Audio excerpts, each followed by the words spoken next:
Cuarto video del capítulo de trastornos genéticos. Continuamos con forma de transmisión de las alteraciones en el DNA mitocondrial. El DNA mitocondrial contiene 37 genes agrupados en una molécula circular, de modo que tienen un DNA similar al DNA de las bacterias. La herencia de las alteraciones de este tipo de DNA se da por el lado materno, ya que el ovocito tiene gran cantidad de citoplasma en relación con el espermatozoide. Es decir, si el espermatozoide tiene alteraciones del DNA mitocondrial, no lo va a poder transmitir a su descendencia, cosa que sí pasa con la madre, ¿no? Por la gran cantidad de mitocondrias que tiene el ovocito. Tenemos acá un esquema para ilustrar que la herencia de las alteraciones del DNA mitocondrial se da por el lado materno. Tenemos acá un varón, se representa por medio de un cuadrado y una mujer que se representa por medio de un círculo. Se asume que estos dos casos, que son hermanos, tienen alteraciones del DNA mitocondrial. Observamos que como el varón se casa con una mujer que no tiene alteraciones en el DNA mitocondrial, nadie de la descendencia tendrá esas alteraciones. En cambio, en el caso de la mujer, todos los hijos, sean hombres o mujeres, van a tener alteraciones del DNA mitocondrial. Lo mismo en este caso de estas hijas mujeres que presentan la enfermedad, todos los hijos de estas mujeres afectadas tendrán también alteraciones del DNA mitocondrial.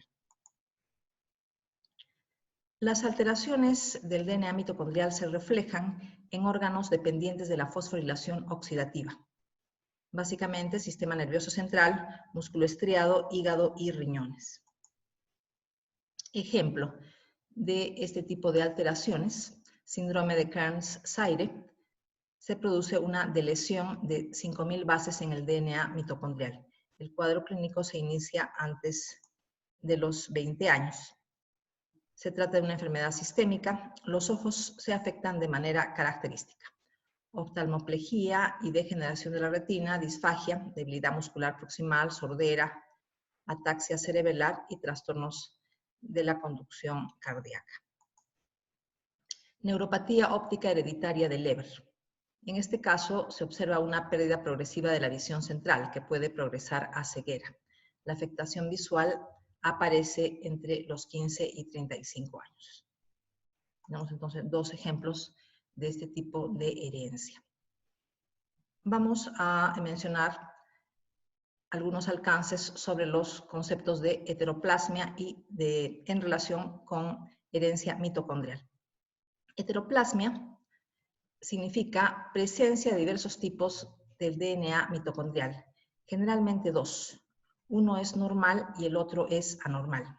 Entonces, algunas mitocondrias tienen las alteraciones genéticas causantes de enfermedades y otras no. Entonces, la misma célula que tiene muchas mitocondrias va a tener algunas con DNA anormal y otras con DNA normal. ¿De qué depende de que una célula determinada tenga o no alteraciones funcionales como consecuencia de este DNA en particular alterado? Depende de que sobrepase un umbral. O sea, la relación de las mitocondrias que tienen DNA normal y DNA anormal. Tiene que haber un umbral para que hayan alteraciones funcionales en esa célula. Dicho umbral tiene que ser sobrepasado. La gravedad del cuadro clínico es variable. Durante la mitosis, las mitocondrias pasan a cada una de las células hijas con una distribución al azar, de modo que la distribución de este DNA anormal es sumamente variable en todas las células del organismo, debido a esta característica de la mitosis. Impronta genómica. Está involucrada en el control de una pequeña proporción de genes. la expresión de un determinado alelo depende únicamente de si procede del padre o de la madre. Ejemplo, existen dos alelos del gen que codifica el factor de crecimiento insulínico tipo 2. Uno se hereda del padre y el otro de la madre. Solo se expresa el alelo del padre. Si este fuera anormal, se produce enfermedad. No se tiene la contraparte normal de la madre, porque el alelo en el cromosoma materno siempre está inactivado. Esto se refiere a la impronta genómica. La expresión genética depende de si el alelo se encuentra en el cromosoma paterno o en el cromosoma materno. En este caso, solo se expresa el alelo del padre, para este ejemplo que estoy mencionando. La impronta inactiva solo uno de los alelos, el materno o el paterno, pero siempre el mismo. El alelo inactivado no se puede transcribir, o sea, no se expresa, no se forma RNA mensajero. ¿Por qué se produce este silenciamiento genético? Puede ser en base a metilación del DNA o por modificaciones posttraduccionales en las histonas, tales como desacetilación. Igualmente, desacetilación de histonas da lugar a un silenciamiento genético, o sea, el gen no se expresa, está improntado. La impronta genómica sucede en el óvulo o espermatozoide, antes de la fertilización, y se transmite en forma estable a todas las células somáticas a través de la mitosis. Síndromes de Prader-Willi y de Angelman están relacionados con la impronta genómica. La alteración se localiza en el cromosoma 15, brazo largo, región 12, 15q12. Existen en esta región genes cuya impronta se produce en el cromosoma materno y genes cuya impronta se produce en el cromosoma paterno. Es decir, algunos genes se expresan solamente a partir del cromosoma paterno o del materno, pero siempre en la misma zona, 15q12. Si los que se transcriben del alelo paterno están delecionados o con cualquier otra alteración, ocurrirá el síndrome de Prader-Willi. Si los que se transcriben del alelo materno están delecionados o con cualquier otra alteración, ocurre el síndrome de Angelman. Cuadro clínico del síndrome de Prader-Willi: hipotonía, hiperfagia, obesidad, hipogonadismo, retraso mental. En el caso del síndrome de Angelman, epilepsia, temblores, marcha atáxica, retraso mental, expresión facial que aparenta sonrisa perpetua. Entonces los cuadros clínicos son diferentes, pero los dos cuadros clínicos están adscritos a la misma región cromosómica. Como se mencionaba, la región cromosómica es la misma. Brazo largo, región 12 del cromosoma 15. Entonces, tenemos este cromosoma, uno de ellos procedente de la madre y otro procedente del padre. Entonces, ¿qué pasa con el cromosoma que viene de la madre? Los genes de los cuales depende el síndrome de Prader-Willi nunca se expresan del cromosoma materno, del cromosoma 15 materno. Nunca se expresan, están improntados, están silenciados. Solo se expresan del cromosoma paterno, nada más. No se conocen los genes que dan lugar al cuadro clínico del síndrome de Prader-Willi. En lo referente al síndrome de Angelman, sí se sabe el gen responsable. Se denomina V3A y es una ubiquitina ligasa. Entonces, ¿qué pasa con esta ubiquitina ligasa? Siempre se expresa del cromosoma 15 materno y nunca se expresa del cromosoma 15 paterno. Aquí siempre está improntado, siempre está silenciado. Entonces, ¿qué es lo que sucede si en el cromosoma 15 de la madre hay una delesión? O sea, esta zona, 15q12, está delesionada. Entonces, ¿cuál será el cuadro clínico? El cuadro clínico será síndrome de Angelman. No importa que en este caso el gen V3A sea normal. En el cromosoma 15 paterno este gen es normal, pero eso no importa, porque este gen, aunque sea normal, nunca se expresa del cromosoma paterno. Siempre se expresa el cromosoma materno y está delesionado. Entonces el cuadro clínico será síndrome de Angelman. Lo contrario sucede en el síndrome de Prader-Willi. ¿Qué sucede si en esta zona, cromosoma 15, brazo largo, región 12, en el cromosoma paterno sucede la deleción? Entonces tenemos que el cuadro clínico corresponderá al síndrome de Prader-Willi. No importa que el cromosoma 15 de la madre tenga genes de Prader-Willi normales. No interesa que sean normales, porque de todas maneras no se van a expresar. Siempre están improntados, siempre están silenciados. Voy a mencionar el concepto de disomía uniparental. Ambos alelos de un determinado gen proceden solo de la madre o solo del padre. Nosotros sabemos que eso no es normal. Un alelo tiene que venir de la madre y el otro alelo viene del padre. Son cromosomas homólogos, pero de diferente origen. Sin embargo, en algunos casos, ambos alelos de un determinado gen proceden de la madre. Los dos alelos son de la madre o los dos alelos son del padre.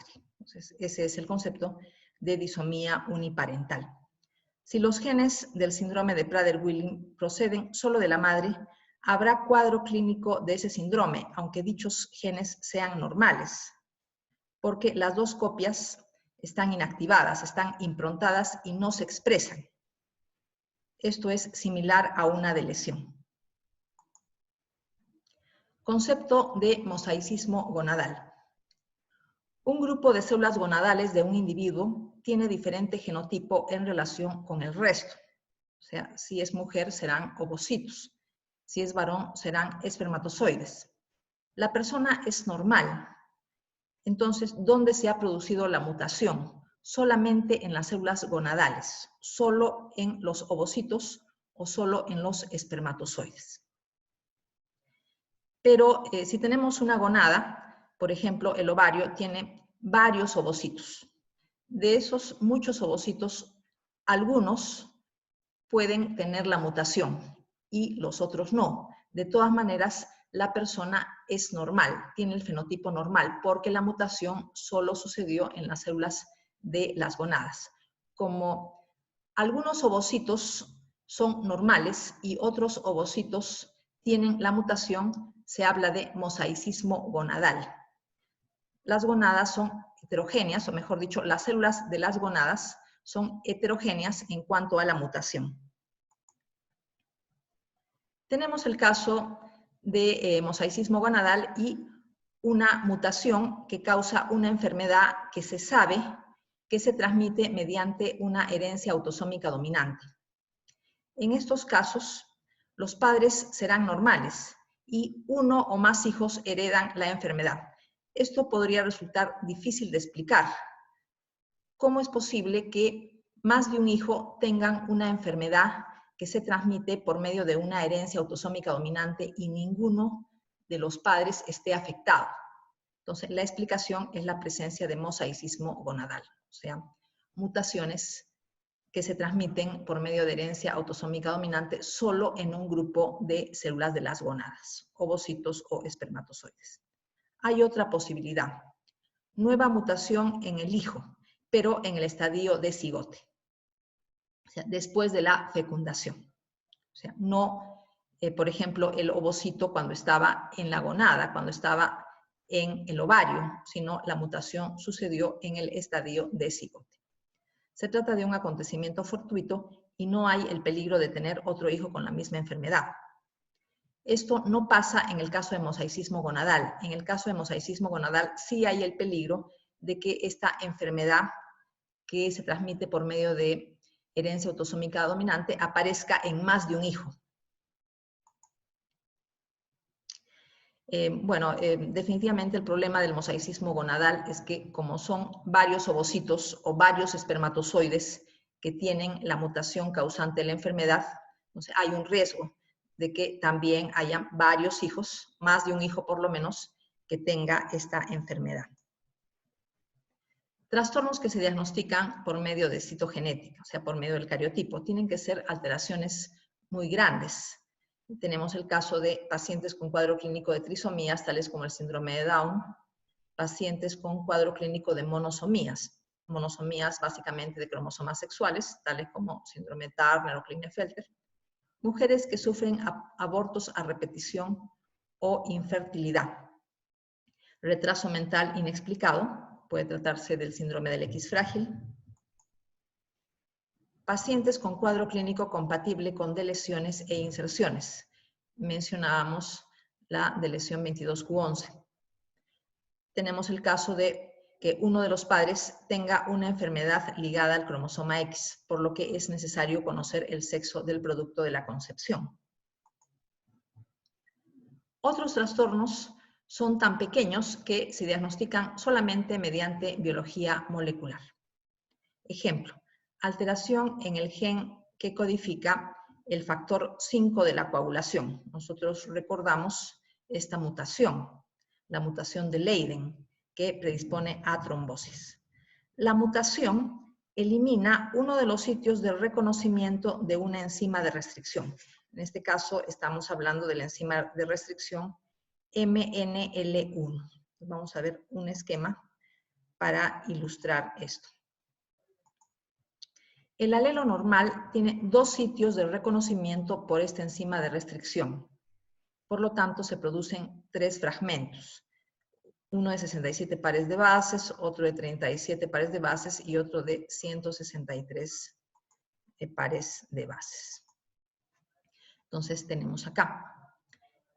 El gen normal tiene dos sitios de reconocimiento de la enzima de restricción MNL1. Entonces, en base a estos dos sitios que corta esta enzima de restricción, se generan tres fragmentos, uno de 67 pares de bases, uno de 37 pares de bases y uno de 163 pares de bases. ¿Qué es lo que pasa en el gen mutante, en el gen que tiene la mutación de Leiden? La mutación elimina uno de los sitios de reconocimiento de la enzima de restricción MNL1. Entonces, ya no se forma este fragmento de 37 pares de bases porque esta zona de corte se ha perdido por la mutación. Entonces, tenemos siempre un fragmento de 67 pares de bases y otro más largo, que vendría a ser de 200 pares de bases.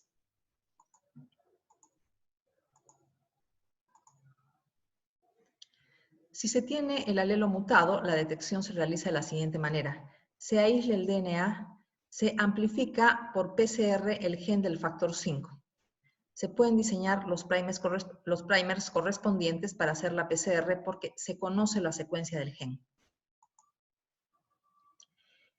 A la amplificación por PCR se le digiere con la enzima de restricción mencionada, MNL1. Los fragmentos obtenidos se separan por electroforesis para determinar su tamaño. Entonces, la electroforesis permite la separación de fragmentos proteicos en base a tamaño, porque los más pesados, los más grandes, migran menos y los más pequeños o más ligeros tienen una migración mayor. Entonces, la distancia de migración permite reconocer la longitud de los fragmentos.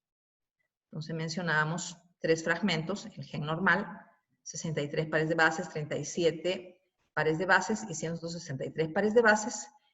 Y cuando la mutación elimina uno de los sitios de reconocimiento de la enzima de restricción, se obtienen solamente dos fragmentos.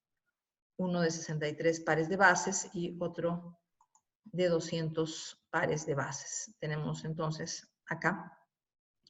¿Quién migra más? Tiene que migrar más el fragmento más pequeño, el de 67 pares de bases. Quiere decir que este DNA contiene la mutación. O sea, este amplificado por PCR contiene la mutación. En cambio, el alelo normal tiene que tener los 3 fragmentos. Evidentemente, el más pesado, 163 pares de bases, el que migra menos. El que migra más es el más ligero, el más pequeño, el de 37 pares de bases. ¿Qué pasa con el heterocigote? El heterocigote tiene fragmentos de 67, fragmentos de 37 pares de bases, fragmentos de 163 pares de bases y fragmentos de 200. El heterocigote va a tener estos 4 fragmentos. La mutación del gen del factor 5 se ubica en un exón, es una mutación puntual de guanina por adenina. En cuanto al diagnóstico del síndrome del X frágil, se detecta la amplificación del número de repeticiones del triplete CGG en una región no codificadora del gen que ya conocemos, ¿no? Del retraso mental familiar. Se amplifica la región donde están los tripletes repetidos. Como ya sabemos muy bien, es una zona no codificadora que precede al gen. La mutación no está en el gen propiamente dicho, sino en una zona que precede a la secuencia donde están exones e intrones. Entonces, la amplificación se realiza por medio de reacción en cadena de la polimerasa. El número de repeticiones es proporcional al tamaño del producto que se obtiene después de la amplificación.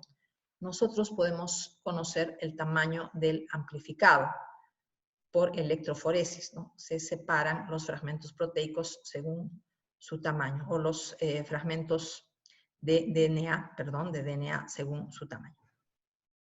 Se puede distinguir un tamaño que implica un número normal de repeticiones de otros tamaños que implican premutación o mutación completa. Entonces tendríamos que distinguir básicamente 3 tamaños. Un tamaño que implique un número normal de repeticiones, CGG. Otro tamaño que indique premutación, como recordamos, está entre 55 y 200 repeticiones del triplete CGG. Y la mutación completa más de 200 repeticiones CGG del triplete en cuestión, y puede llegar hasta 4000. O sea, el número de repeticiones de la mutación completa es muy alto. ¿Qué es lo que pasa con la mutación completa? El problema de la mutación completa es que da lugar a amplificados que tienen un tamaño tan grande que, o mejor dicho, la amplificación no se podría realizar por medio de PCR debido a que el amplificado es demasiado grande para la PCR convencional. Entonces, la mutación completa no se puede detectar por medio de PCR y tiene que utilizarse otra técnica, la técnica del Sauder-Blot, que sí permite la detección de fragmentos grandes. Igualmente, la separación se hace mediante electroforesis. ¿Cuál será el fragmento de DNA que migra menos? Evidentemente, tiene que ser el de la mutación completa, porque es el más largo, puede llegar hasta 4000 repeticiones del triplete CGG. La premutación migra un poco más, porque es un poco más pequeña, hasta 200. Y el normal, el fragmento normal tiene que migrar mucho más, ¿no? Porque sabemos que es 55 repeticiones del triplete o menos. Mediante PCR solo se puede detectar la premutación y el fragmento normal, pero no la mutación completa, ¿no? Por el tamaño. Esta parte del esquema nos sirve para reconocer o recordar que la mutación por repetición de tripletes no se ubica en la secuencia codificadora, sino se ubica antes. Análisis de ligamientos genéticos. Es útil cuando no se conoce el gen causante de la enfermedad. Se produce la herencia conjunta de 2 alelos que se encuentran cerca en el mismo cromosoma. Uno es el causante de una determinada enfermedad y el otro no. el otro sería el alelo marcador. Pero el alelo marcador debe estar ligado al alelo causante de la enfermedad, si no, no serviría para hacer un análisis de ligamientos genéticos. Nosotros recordamos el caso de la clonación posicional. En el caso de la clonación posicional no se conoce el gen causante de la enfermedad. Se conoce la enfermedad, pero no se conoce el gen causante. Y se tiene que recurrir a la ayuda del análisis de ligamientos genéticos para adscribir la zona de la enfermedad a una determinada ubicación cromosómica que después tiene que ser amplificada y estudiada. Dos alelos cercanos se heredan juntos. Entonces, en estos casos, cuando se heredan juntos, decimos que están ligados y sirven para hacer el análisis de ligamientos genéticos. Se heredan juntos porque durante el crossing over de la meiosis se intercambian en el mismo segmento. De ahí viene el concepto de ligamiento. Se asume que el alelo causante de la enfermedad está ligado al alelo marcador, por lo que este último es heredado solo por los enfermos. Si se hereda el marcador, como está ligado al alelo causante de la enfermedad, se asume que se heredan juntos. Se aprovechan para los ligamientos genéticos las variaciones o polimorfismos que ocurren normalmente en el DNA. Un determinado polimorfismo debe estar ligado al alelo anormal, causante de la enfermedad, y otro diferente debe estar ligado al alelo normal. Entonces, ¿qué polimorfismo heredan los enfermos? El polimorfismo ligado al alelo anormal. Tenemos polimorfismos de lugar, también se denomina polimorfismos de longitud de fragmentos de restricción. Pues recordamos lo que son las enzimas de restricción y su uso en biología molecular. Tenemos también polimorfismos de longitud a nivel de secuencias no codificadoras. Polimorfismos de lugar, ¿no? O polimorfismos de longitud de fragmentos de restricción. Normalmente entre los individuos existen diferencias en un solo nucleótido cada 200 a 500 pares de bases. Si se ubican en secuencias no codificadoras no van a tener ninguna repercusión. Entonces, hablamos de polimorfismos de un solo nucleótido. Nosotros ya hemos mencionado este tipo de polimorfismos y se les denomina SNPs. Estas diferencias, o sea, diferencias en un solo nucleótido, implican un nuevo sitio de reconocimiento de una enzima de restricción. Se producirán fragmentos de tamaños diferentes entre las personas si la región del genoma portadora del polimorfismo se amplifica y después es sometido a digestión por enzimas de restricción. Tenemos entonces acá un esquema para ilustrar el ejemplo.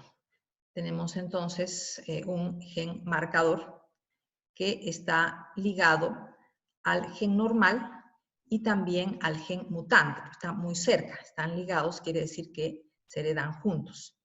Sin embargo, la presencia de la mutación en el gen implica la creación de un nuevo sitio de reconocimiento por una enzima de restricción. El cambio en un solo nucleótido, en un gen, puede dar lugar a que ese gen cambie hasta el punto de producir una enfermedad, pero la misma alteración, el mismo cambio de un solo nucleótido implica el reconocimiento de un sitio adicional de reconocimiento por una enzima de restricción. Entonces, tenemos que, dado un gen marcador, se puede producir un segmento de 7.6 kilobases en el marcador, porque en el caso de ligamientos, los alelos marcadores tienen que ser conocidos de todas maneras. Entonces, el fragmento que tiene 7.6 kilobases está ligado al gen normal. En cambio, el marcador que está ligado al gen mutante tiene 6.8 kilobases, ¿no? Porque ha perdido una zona de 0.8 kilobases por la presencia de este sitio adicional de reconocimiento de enzima de restricción. Entonces, repito, el marcador ligado al gen mutante tiene 6.8 kilobases y el marcador ligado al gen normal tiene 7.6 kilobases. Entonces, se parte de un matrimonio en el cual los dos son heterocigotes, portan el gen anormal. Por lo tanto, si se estudia mediante la enzima de restricción correspondiente a estos dos padres, se va a ver que tienen el fragmento de 7.6 y el fragmento de 6.8. Tienen los dos fragmentos porque son heterocigotes. En cambio, si hablamos de los hijos, tenemos un hijo homocigote para el alelo anormal. Entonces, el alelo anormal tiene 6.8 kilobases. Como es homocigote para el alelo anormal, entonces solo tiene fragmentos de 6.8 kilobases, ¿no? En estos dos casos. En el caso de un hijo homocigote para el alelo normal o para el gen normal, solo tiene fragmentos de 7.6 kilobases, no tiene los otros fragmentos. Es homocigote para el alelo normal. Y el hijo heterocigote tendrá igualmente los dos fragmentos. El fragmento ligado a la versión normal del gen, que es 7.6 kilobases, y el alelo ligado a la versión mutada del gen, 6.8 kilobases.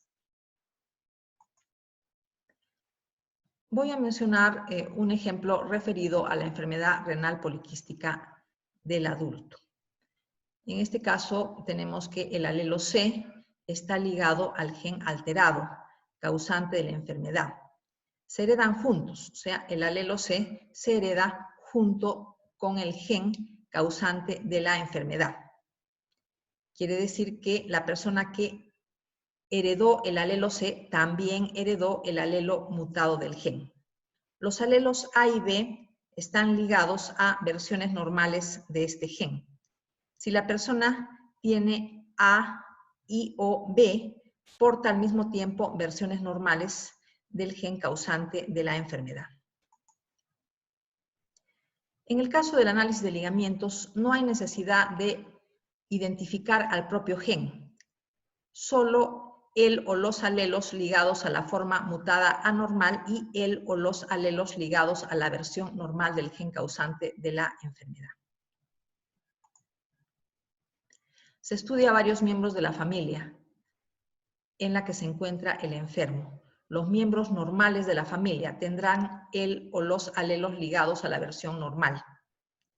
Si la herencia es de tipo autosómico recesivo, se tendrá que identificar al alelo o los alelos ligados al genotipo homocigótico. Pueden haber errores en el estudio de ligamientos genéticos si el alelo ligado al gen causante de la enfermedad está lo suficientemente alejado para no intercambiarse juntos durante el crossing over de la meiosis. Quiere decir que los mejores alelos marcadores son los que están más cerca del gen causante de la enfermedad. Si están muy lejos, no van a servir para el análisis del ligamiento, porque no se van a heredar juntos. Durante el crossing over se van a intercambiar en segmentos diferentes. Entonces, tenemos el caso de la enfermedad renal poliquística del adulto. Se mencionaba que el alelo C se hereda junto con el gen causante de la enfermedad. En cambio, los alelos A y B se heredan con versiones normales de este mismo gen. ¿Cuál es la diferencia entre A, B y C? La diferencia es la longitud. Pero nosotros sabemos que se puede determinar las longitudes de fragmentos de DNA en base a la separación electroforética. Tenemos entonces acá un heterocigote, pero es heterocigote para versiones normales, A y B. Tenemos que partir que la enfermedad renal poliquística del adulto se hereda en base a un patrón autosómico dominante. Entonces, ¿qué pasa con esta mujer, está representada con un círculo, que es heterocigote? Tiene el alelo B y el alelo C. Como tiene el alelo C, que está ligado al gen causante de la enfermedad y la herencia, se transmite por medio de herencia autosómica dominante, esta mujer, aunque sea heterocigote, está enferma. Tenemos acá un varón.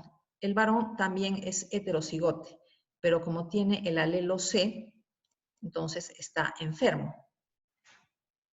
Este varón es heterocigote para los alelos A y B.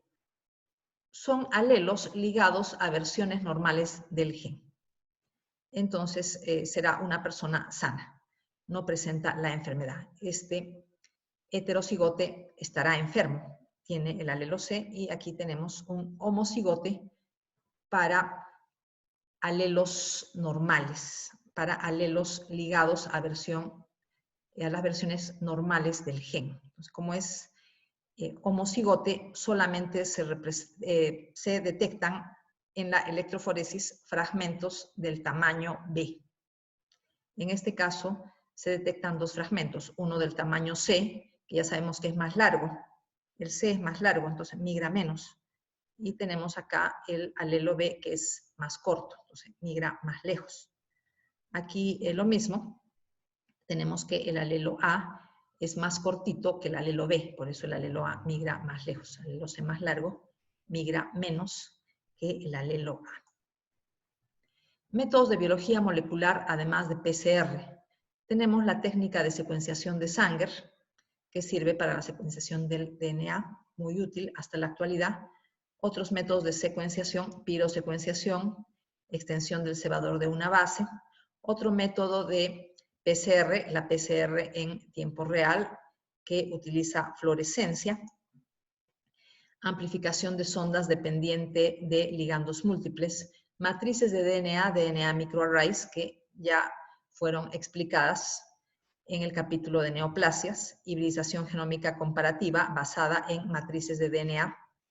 Tenemos matrices de DNA para detección de SNPs, o sea, detección de cambios de un solo nucleótido.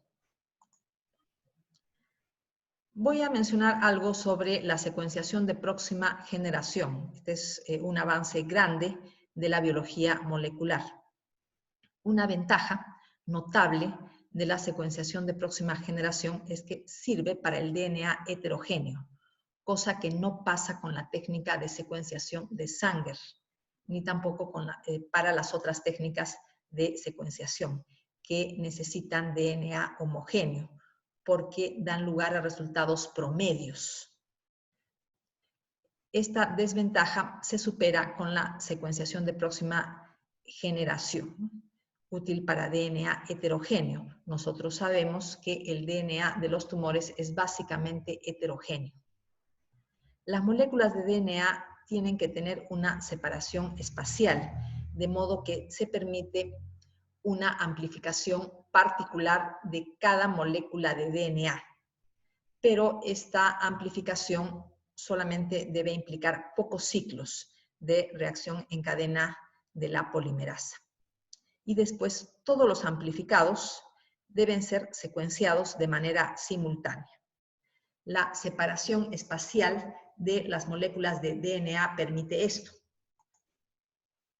Se producen gran cantidad de datos mediante secuenciación de próxima generación, por lo que se requiere de programas especializados de bioinformática para el análisis de datos.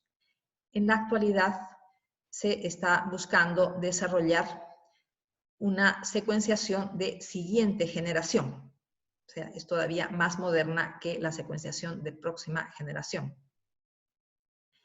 y en este caso no necesita la amplificación con pocos ciclos de PCR, sino que de frente, sin ninguna necesidad de amplificación, se procede a la secuenciación. O sea, es todavía un avance mayor.